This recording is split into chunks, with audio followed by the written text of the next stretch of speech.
5 seconds to go.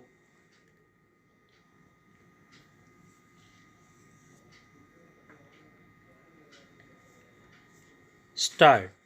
Sir, I rise to support the bill brought forward by the Honorable Deputy Minister in the Ministry of Finance.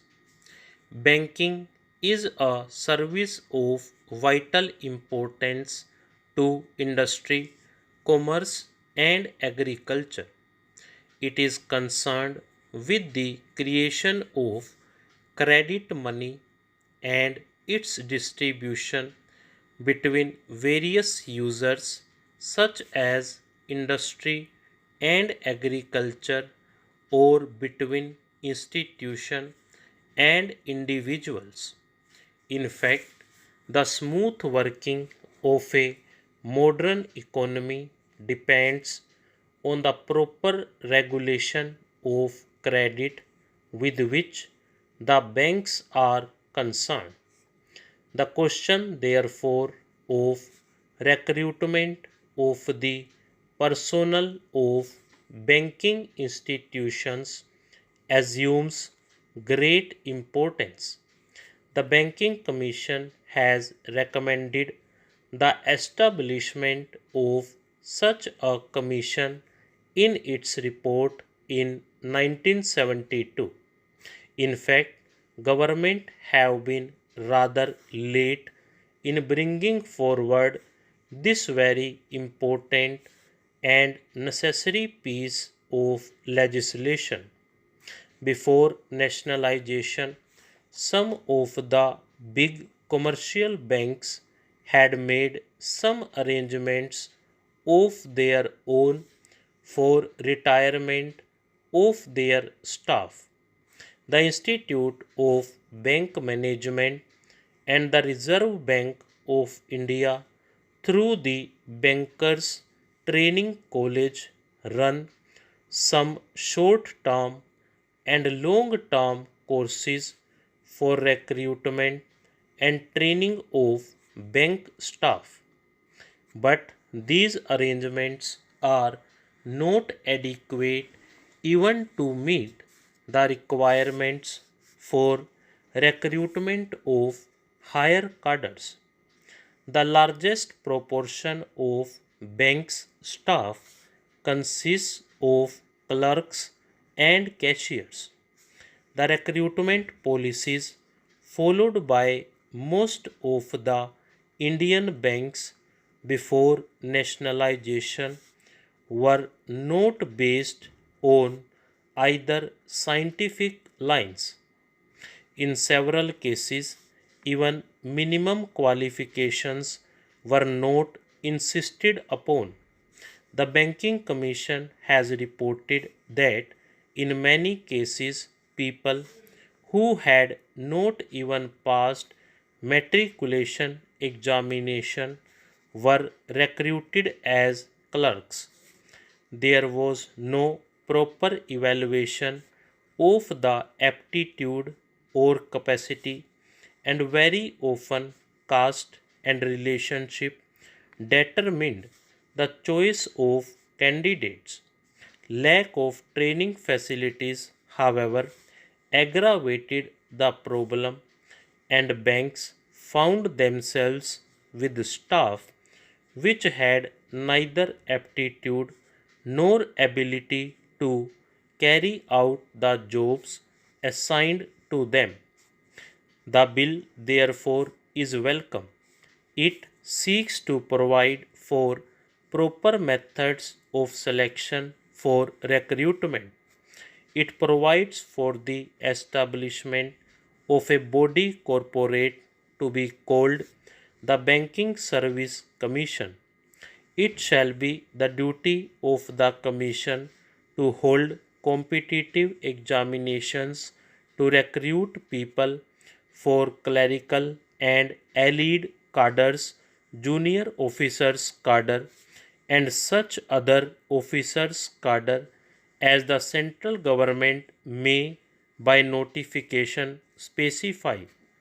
It shall consist of a chairman and persons who, in the view of the government, are men of integrity, ability, and have experience of finance and business administration.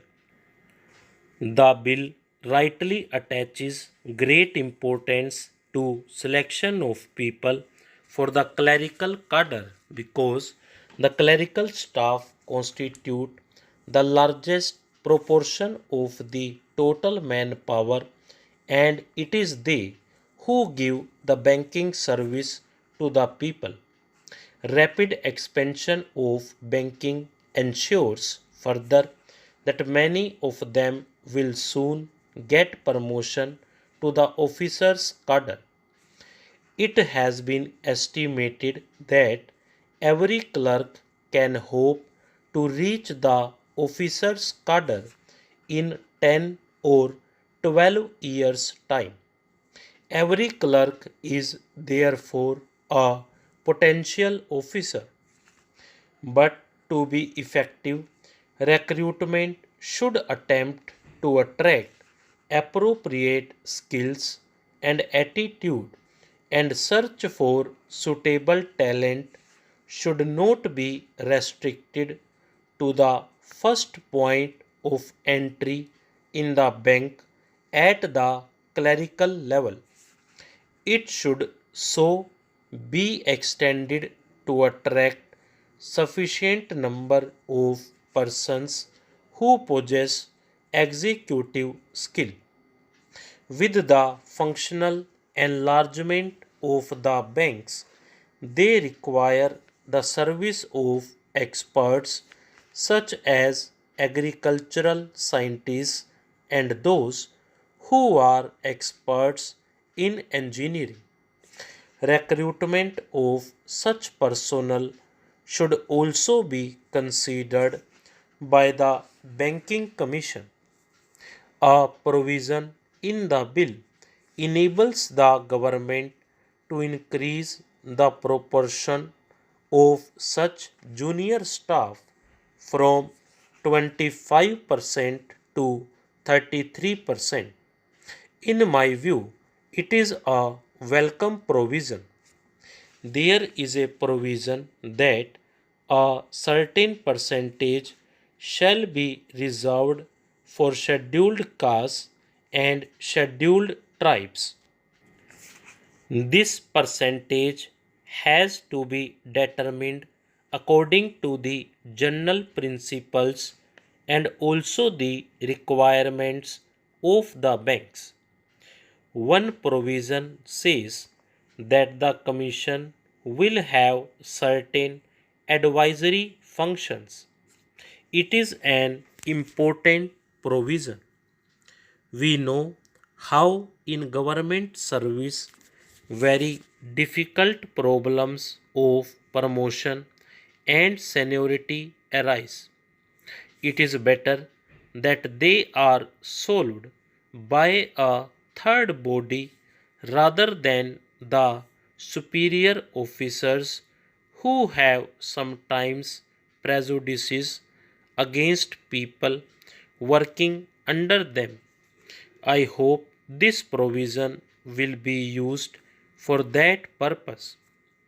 I will not take any more time of the House by dilating on the details of the bill.